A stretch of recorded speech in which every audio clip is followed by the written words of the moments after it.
Вау! Да го отзумнем. Така, вече сме. Значи имам домашен любимец, да, даже два. Единия е котарак, той е уличен, от улицата, той е уличник, казва се Майло, много си го обичам. Един рижав рижко. Другия ми домашен любимец е куче, Мачо се казва, той е каракачанка. И също много го обичам.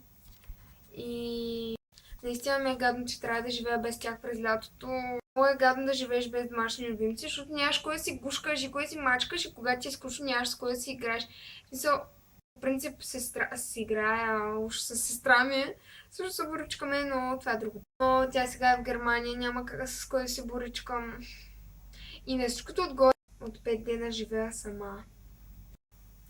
Майка ми ходи си някъде и аз трябва просто да живея сама, защото или спи някъде другаде, нали? Или не знам, просто... Дори сега не знам къде е. Аз мисля някъде е излезнала, но не знам къде. И така, от 5 години... 5 години? 5 дена исках да кажа. От 5 дена съм си самичка и си живея така самостоятелно. И днеска ходих с майка ми да гледам филм. Беше толкова яко. Ще брала момчето ми. И доста се отклоних от темата. Съжалявам, минута 15. Защо ги правя толкова дълги тъпите клипчета? Благодаря, че попита. Много обичам да ме питат за домашните ми любимци. Някакво яко е. Да, това беше. И довиждане!